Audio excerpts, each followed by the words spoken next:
সুপ্রিয় শ্রোতা, গল্প পাঠের আসর চ্যানেলে শুনতে যাচ্ছেন হুমায়ুন আহমেদ রচিত কোথাও কেউ নেই উপন্যাসটির ৭ম পর্ব। আমি ওয়ারা করিম, সাথে থাকুন। সকাল ৯টার মতো বাজে। বাকের জলিল মিয়ার চায়ের দোকানের সামনে বিমর্ষ মুখে দাঁড়িয়েছিল। কড়া রোদ বাইরে, বাকেরের কপালে বিন্দু বিন্দু ঘাম। জলিল মিয়া ডাকল, বাকের ভাই আসেন, চা খান। বাকের জবাব দিল না। সব কথার জবাব দেয়া ঠিক না, এতে মানুষের কাছে পাতলা হয়ে যেতে হয়। সে এগিয়ে গিয়ে পানবিড়ির দোকানটার সামনে দাঁড়ালো। বেশ কয়েকজন কাস্টমার সেখানে দাঁড়িয়ে আছে। দোকানদার সবাইকে বাদ দিয়ে হাসি মুখে জিজ্ঞেস করল, কি দিব বাকের ভাই? সিগারেট দে। 5-5? বাকের এমনভাবে তাকালো যেন সে দারুণ বিরক্ত হয়েছে। তাকে ক্ষমা করে দেওয়ার ভঙ্গিতে বলল, অন্য কোনো সিগারেট খাই? দোকানদার জিভে কামড় দিয়ে একটা সিগারেট বের করল। বাকের গম্ভীর গলায় বলল, 1 প্যাকেট দে। সে একটা চকচকে 100 টাকার নোট ছুঁড়ে ফেলল। আজ তার মন নানান কারণে খারাপ হয়ে আছে। গত রাতে খবর পাওয়া গেছে ইয়াদ চাকরি পেয়েছে। দিন রাত 24 ঘন্টা ইয়াদের সঙ্গে ওঠা বসা, অথচ এই খবরটা ইয়াদ তাকে দেয়নি, অন্যের কাছে জানতে হলো। খবরটা যাচাই করবার জন্যে সে 7 সকালে গিয়েছিল ইয়াদের বাড়ি। ইয়াদ হাই তুলে বলল,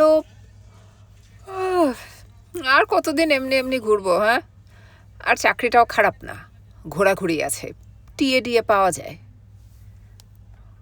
কবে থেকে চাকরি? সামনের মাসের 1 তারিখ থেকে। দেরি আছে, চল যাই, চা খেয়ে আসি। নাস্তা করেছিস? চা খেতে খেতেই বাকের একবার বলল, আমরা 4 জন মিলে যে স্পেয়ার পার্টসের দোকান দেব বলেছিলাম, তার কি? আরে দূর, এইসব কি আর হয় নাকি? 2 জন তো ভেগেই গেল, বিয়ে শাদী করে একেবারে গেরস্ত। তুই আর আমি 2 জনে মিলে করতে পারতাম। পয়সা কই? ইয়াদ খানিকক্ষণ পর নিচু গলায় বলতে লাগলো, বড় ভাই এদিকে আবার ফ্যাচাং বাঁধিয়ে ফেলছে। আয়ে পাশ করা এক মেয়ের সাথে সম্বন্ধ করে ফেলছে। মেয়ে কালো, কিন্তু সুইট দেখতে, একটু অবশ্যই রোগা। বাকের একটি কথাও বলল না, গম্ভীর হয়ে রইল। ইয়াদ নিজের মনেই কথা বলে যেতে লাগলো, আমি নিজে তো ম্যাট্রিকটাও পাশ করতে পারলাম না, এদিকে বউ হলো গিয়ে আয়ে। শালা কেলেঙ্কারি অবস্থা। এখন যদি বউ বিয়ে পড়তে চায় তাহলে গেছি, বড় ঝঞ্ঝাটের মধ্যে পড়ে গেলাম। ইয়াদের মুখ দেখে মনে হলো না ঝঞ্ঝাটের জন্যে সে বিরক্ত, বরং মনে হলো সে সমস্ত ব্যাপারটাই বেশ উপভোগ করছে। বাকের চা শেষ না করেই উঠে এলো। এটা ঠিক যে পাড়ার সবাই তাকে খাতির করে, কিন্তু দল ভেঙে যাচ্ছে। এসব লাইনে দল ভেঙে গেলে খাতির থাকে না। দেখতে দেখতে চ্যাংড়ারা উঠে আসবে। গত সপ্তাহেই তার চোখের সামনে মজনু সিগারেট টানতে টানতে রিকশায় উঠল। একটা চড় দিলে 2টো চড়ের জায়গা নেই যার, তার এত বড় সাহস। বাকের জলিল মিয়ার চায়ের স্টলে ঢুকল। জলিল মিয়া নিজেই গলা উঁচিয়ে ডাকল, গফর, গরম পানি দিয়া ভালো কইরা বাকের ভাইরে চা দে, কাপ ধুয়ে দিস। বাকের বসে রইল উদাস ভঙ্গিতে। এখানে চুপচাপ বসে থাকা ছাড়া এখন আর কোনো কাজ নেই। স্কুলের সময় হয়ে গেছে, পাড়ার মেয়েরা স্কুলে রওনা হয়েছে দল বেঁধে। দেখতে এত ভালো লাগে। বাকের লক্ষ্য করতে লাগলো কোনো ছোকরা মাস্তান শীষ ফিস দেয় কিনা, টেনে জিপ ছিঁড়ে ফেলবে সে। তার পাড়ার মেয়েদের অসম্মান সে হতে দেবে না। মুনা ঘর থেকে বেরুলো 10টার দিকে। অফিসে পৌঁছতে পৌঁছতে নিশ্চয়ই 11টা বেজে যাবে, রোজ দেরি হয়। কালও সে ঘর থেকে বের হয়েছে 11টায়। বাকের চায়ের স্টল ছেড়ে বাইরে এসে দাঁড়ালো। এই যে মোনা, অফিসে যাচ্ছ নাকি? হ্যাঁ, সকালবেলা আর কোথায় যাব? মামাকে বলবে কাজের মেয়ে একটা জোগাড় করেছি। ঠিক আছে, বলবো। বাকের সঙ্গে সঙ্গে আসতে শুরু করলো। মুনা কিছু বলল না। বাকের হালকা স্বরে বলল, তোমাদের অফিসে যাব একদিন। মেয়ে ছেলেরা কাজ করতেছে, এটা দেখতে ভালো লাগে। আপনারা কিছু করবেন না, গায়ে ফুঁ দিয়ে বেড়াবেন। মেয়েরাও যদি তাই করে তাহলে হবে কিভাবে? তোমাদের জন্যই তো কিছু করতে পারি না। মেয়েরা সব কাজকর্ম নিয়ে নেয়। বাংলাদেশ একেবারে নারীমহল হয়ে যাচ্ছে। আমরা এখন অন্দরে ঢুকে রান্নাবান্না করব। বাকের রাস্তা কাঁপিয়ে হাসতে লাগলো। নিজের কথা তার নিজেরই খুব মনে ধরেছে। সে বড় রাস্তার মোড় পর্যন্ত গেল। এ সময় রিক্সা পাওয়া মুশকিল, কিন্তু সে ছুটোছুটি করে রিক্সা নিয়ে এলো। রিক্সাওয়ালাকে গম্ভীর গলায় বলল, আপামনিকে তুরন্ত নিয়ে যাবি। মুনার ধন্যবাদ জানিয়ে কিছু একটা বলা উচিত, কিন্তু সে কিছু বলল না। বাকের বলল, মুনা, ভাড়া দিতে হবে না। কেন দিতে হবে না? কেন? দিয়ে দিয়েছি। বাকের উদাস ভঙ্গিতে সিগারেট ধরালো। তার এখন আর কিছু করার নেই। মোটর পার্টসের দোকানে আগে এই সময়টায় আড্ডা বসত। সেই আড্ডাটা এখন আর নেই। লোকজন আসে না। একা একা কতক্ষণ বসে থাকা যায়? সে অন্যমনস্ক ভঙ্গিতে হাঁটতে লাগলো। কোনো কিছুই তাকে আকর্ষণ করছে না। রাস্তার পাশে রিক্সাওয়ালার সঙ্গে ভাড়া নিয়ে এক প্যাসেঞ্জারের ঝগড়া বেঁধে গেছে। অন্য সময় হলে প্যাসেঞ্জারের পক্ষ নিয়ে রিক্সাওয়ালার গালে প্রচণ্ড একটা চড় বসিয়ে দিত। আজ সে ইচ্ছাও করছে না। মুনার সঙ্গে রাস্তাঘাটে দেখা হবার পর তার এরকম হয়। বেশ কিছু সময় কিছুই ভালো লাগে না। বাকের গ্রিন ফার্মেসিতে উঁকি দিল। ডাক্তার ছেলেটি এখনো আসেনি। সে এলে তার সঙ্গে কিছুক্ষণ বসা যেত। বাকের গম্ভীর গলায় বলল, ডাক্তার কখন আসবে? দুপুরের পরে। দেখি টেলিফোনটা দেখি। ফার্মাসির নীল শার্ট পরা লোক বিরক্ত স্বরে বলল, ফোন তালা দেয়া, চাবি নাই। এই লোকটি নতুন এসেছে, তাকে বোধহয় ঠিক চেনে না। বাকের ঠান্ডা গলায় বলল, চাবি না থাকলে তালা ভাঙার ব্যবস্থা করো। লোকটি তাকিয়ে আছে সরু চোখে। বাকের থমথমে গলায় বলল, ফাজলামি কথাবার্তা আমার সাথে বলবা না, চড় দিয়ে চাপার দাঁত ফেলে দেব। টেলিফোন তালা দেওয়া। তোমার বাবার টেলিফোন? লোকটি টেলিফোন বের করল। সত্যি বোধহয় চাবি নেই। সেফটি পিন দিয়ে খুঁচিয়ে খুঁচিয়ে তালা খুলল। কাকে ফোন করা যায়? মুনাকে করলে কেমন হয়? মাঝে মাঝে সে মুনার সঙ্গে কথা বলে। মুনা ভীষণ বিরক্ত হয়, তবু করে। কিন্তু মুশকিল হচ্ছে টেলিফোনটি বড় সাহেবের ঘরে। মুনাকে ডেকে আনতে হয়। আজও তাই হলো। বড় সাহেব তাকে লাইনে থাকতে বলে মুনাকে আনতে খবর পাঠালেন।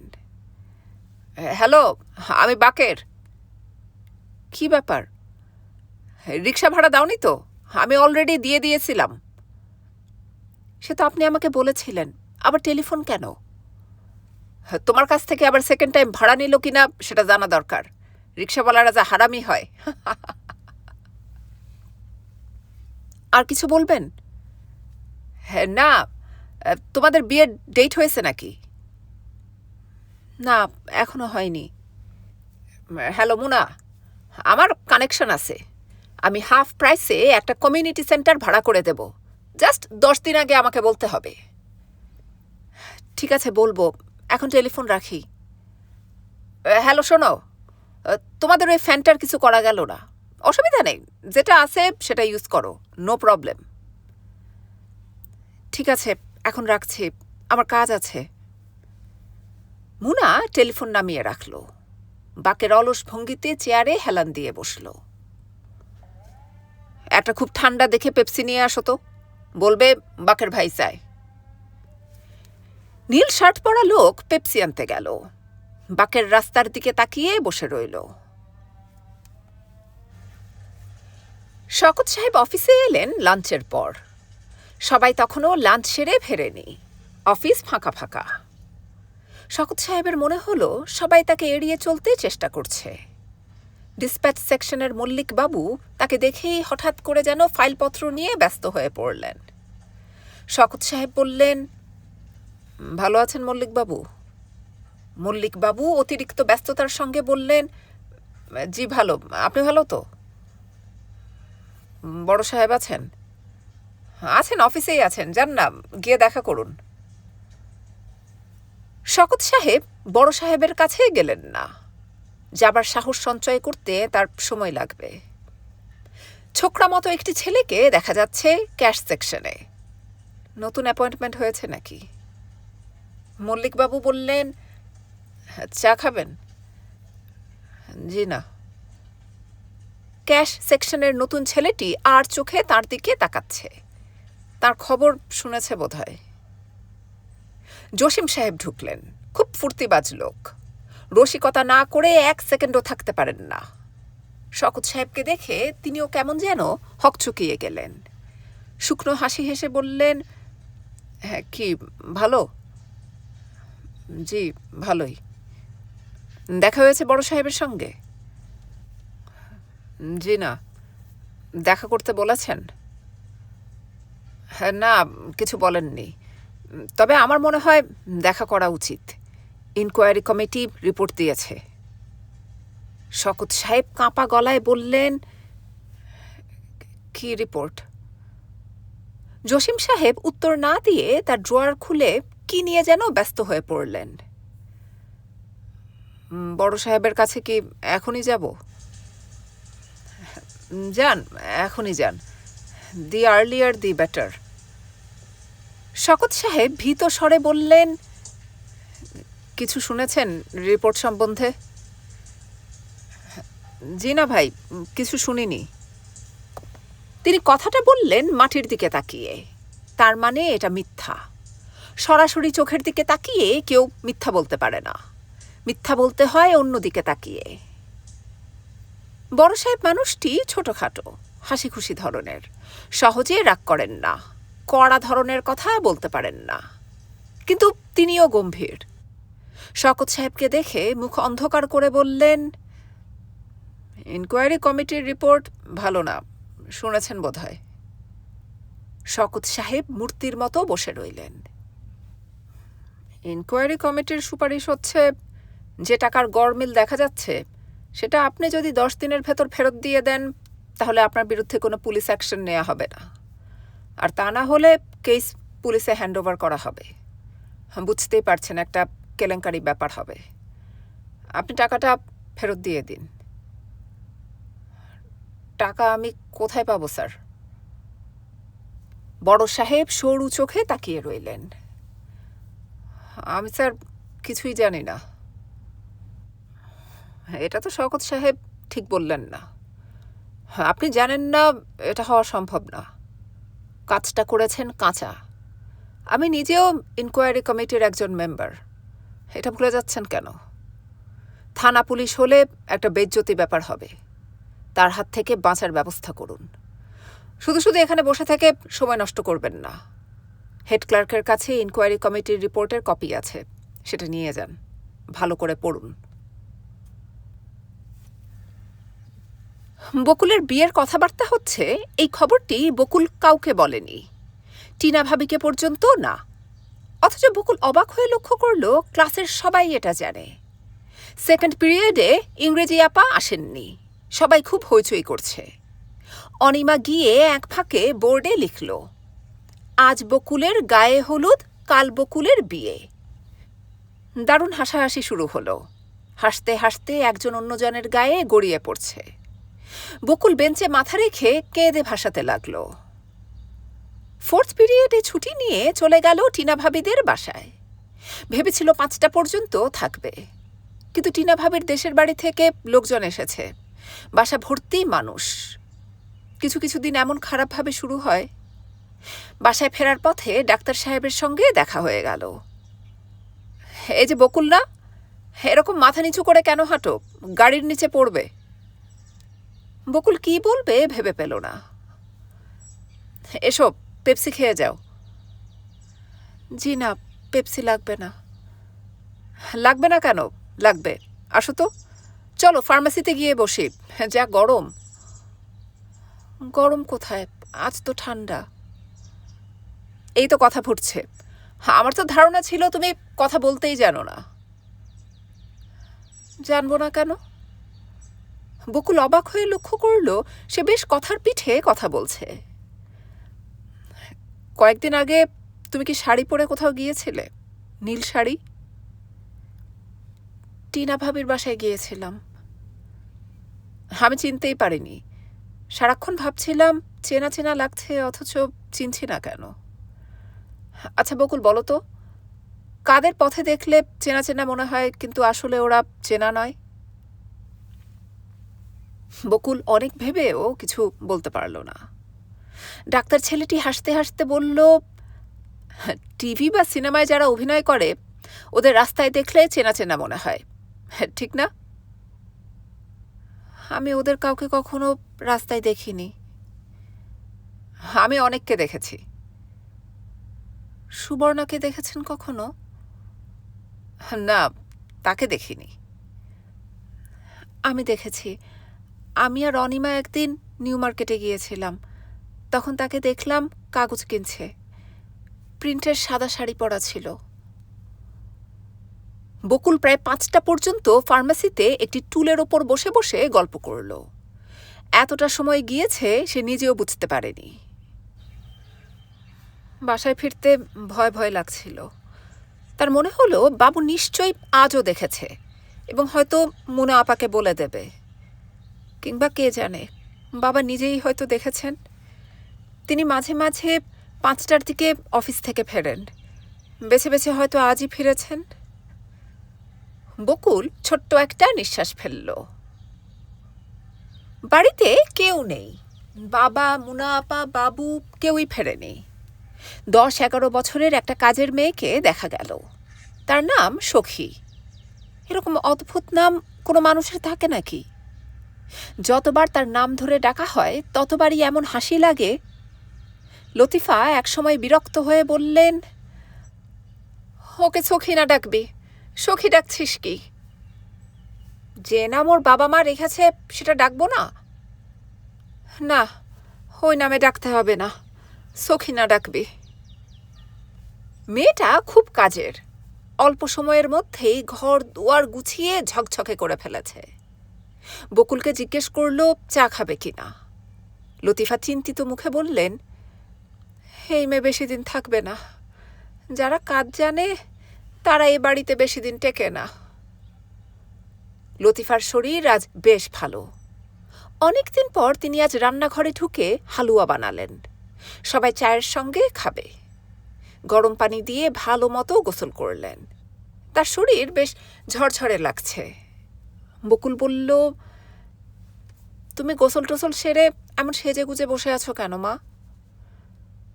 সাজগোজের কি দেখলি? পরিষ্কার একটা শাড়ি পরলাম শুধু। তোমাকে বেশ ফ্রেশ লাগছে মা। লতিফা মনে মনে খুশি হলেন। শরীর যদি সত্যি সত্যি সেরে গিয়ে থাকে তাহলে শক্ত হাতে এবার সংসারের হাল ধরতে হবে। সব জলে ভেসে যাচ্ছে।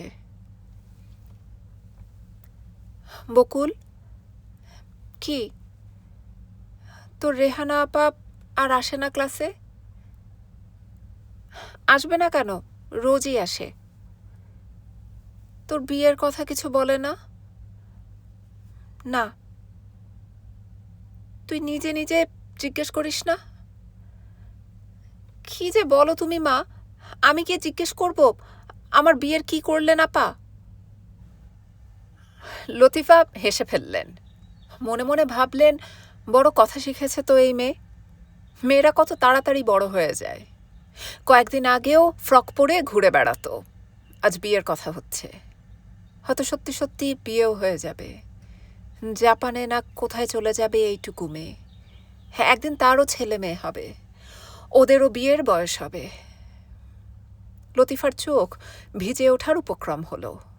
বকুল বলল, তুমি শুয়ে থাকো তো মা, আবার জ্বর এসে যাবে। আসবে না, আয় বারান্দায় একটু বসি। তারা দুজন বারান্দায় মোড়া পেতে বসল। তোমার শরীর সত্যি সত্যি সেরে গেছে নাকি মা? বোধহয় সেরেছে। বাবুর স্কুল ছুটি হয় কখন? এখন ছুটি হয়ে গেছে, ও খেলতে যায়, সন্ধ্যা হয় আসতে আসতে। আর মুনা, ও কখন আসে? এক একদিন এক এক সময় আসে। বলতে বলতেই শওকত সাহেবকে লম্বা পা ফেলে আসতে দেখা গেল। লতিফা বললেন, তোর বাবার শরীরটা খুব খারাপ হয়েছে তো? যত্ন করার কেউ নেই, কখন খায় কি করে খেয়ে জানে। বকুল বলল, চলো মা ভেতরে যাই, বাবা এখানে আমাদের বসে থাকতে দেখলে রাগ করবেন।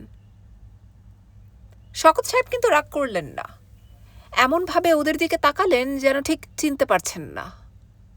সন্ধ্যাবেলা বই নিয়ে বসবার জন্যেও কাউকে বললেন না। নতুন কাজের মেয়েটা তার চোখের সামনে একটা গ্লাস ভেঙে ফেলল।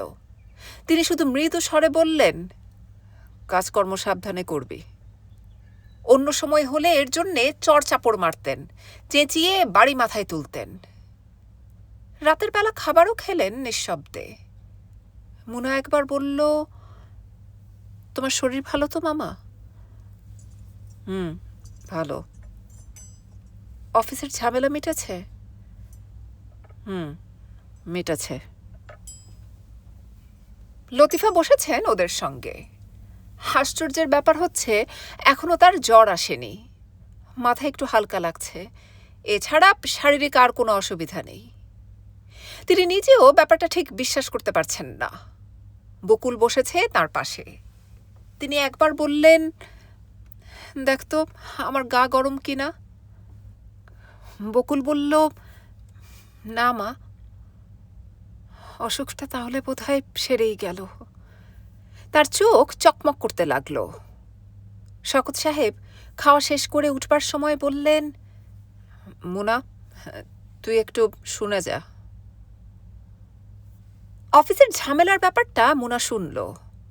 শান্ত স্বরে বলল, এটা কতদিন আগের ব্যাপার? 1 মাস। এতদিন তুমি এটা হজম করে রেখেছিলে? শওকত সাহেব জবাব না দিয়ে সিগারেট টানতে লাগলেন। এখন ওরা পুলিশ কেস করবে? টাকাটা রিকভার না হলে করবে। তোমাকে তো তাহলে হাজতে ধরে নিয়ে যাবে। টাকার ব্যাপারে তুমি কিছু জানো? না, আমি কিছুই জানি না। মুনা কিছুক্ষণ চুপ করে থেকে বলল, তুমি জানো না এটা ঠিক না মামা, তুমি জানো। তবে তুমি একা এটা করনি তা ঠিক, এত সাহস তোমার নেই। সঙ্গে অন্য লোক ছিল, তুমি খানিকটা শেয়ার পেয়েছ। কত পেয়েছ? শওকত সাহেব চুপ করে রইলেন। মুনা তীক্ষ্ণ কণ্ঠে বলল, কত পেয়েছ? 10,000। আমাকে যে 6,000 দিতে চেয়েছিলে সেটা এখান থেকেই? হ্যাঁ। বাকি 4,000 কোথায়? ধারটার ছিল, শোধ দিয়েছি। ওই দিন যে মিষ্টি আনলে সেটা কি এই টাকা থেকে? শওকত সাহেব জবাব দিলেন না। দ্বিতীয় সিগারেট ধরিয়ে খুক খুক করে কাশতে লাগলেন। মুনা বলল, মামা, তুমি কাল সকালেই অফিসে গিয়ে বলবে আমি টাকাটা ফেরত দেব, তবে আমাকে 2 মাস সময় দিতে হবে। 2 মাসের মধ্যে কোথায় পাবো এত টাকা? পাবে না, তবে এর মধ্যে আমরা বকুলের বিয়ে দিয়ে দেব। তোমাকে জেলে নিয়ে ঢোকালে ওই মেয়ের কি আর বিয়ে হবে নাকি পড়াশোনা হবে? যত সুন্দরীই হোক, চোরের মেয়েদের আমাদের সমাজে জায়গা নেই, বুঝলে মামা? তুমি কালই অফিসে যাবে এবং 2 মাস সময় নেবে। ঠিক আছে, নেব। মুনা উঠে পড়ল। অনেক রাত পর্যন্ত তার ঘুম এলো না। সে বুঝতে পারল বকুলও জেগে আছে, কিন্তু সাড়া শব্দ দিচ্ছে না। সে কি কিছু আঁচ করতে পারছে? বকুল, কি জেগে আছিস তো কথা বলছিস না কেন? বাবা এতক্ষণ ধরে কি বললেন? তেমন কিছু না, তোর বিয়ে নিয়ে কথা হলো। বুঝলি বকুল, আমি অনেক ভেবে টেবে দেখলাম অল্প বয়সে বিয়ে হয়ে যাওয়াটা খারাপ না, এর কিছু কিছু ভালো দিকও আছে। বকুল ছোট্ট করে নিঃশ্বাস ফেলল। এই সময় মেয়েদের মনে প্রচুর ভালোবাসা থাকে, ভালোবাসা খুবই জরুরি। সব কিছুর অভাবই সহ্য করা যায়, কিন্তু ভালোবাসার অভাব সহ্য করা যায় না। বকুল ক্ষীণ স্বরে বলল, তোমাকে একটা কথা বলবো মুনা আপা? বল। তুমি রাগ করবে না তো? রাগ করবার মতো কথা না হলে রাগ করবো কেন, বল কি বলবি। বকুল মুনার কাছে সরে এসে আলতো করে একটা হাত রাখলো তার গায়ে, প্রায় ফিসফিস করে বলল, ক্লাস 10-এর একটা মেয়ে যদি কোনো ছেলেকে পছন্দ করে তাহলে সেটা কি খারাপ মুনা আপা? মুনা তীক্ষ্ণ কণ্ঠে বলল, ছেলেটা কে? বকুল জবাব না দিয়ে 2 হাতে মুনাকে জড়িয়ে ধরল। মুনা লক্ষ্য করল বকুল থরথর করে কাঁপছেন।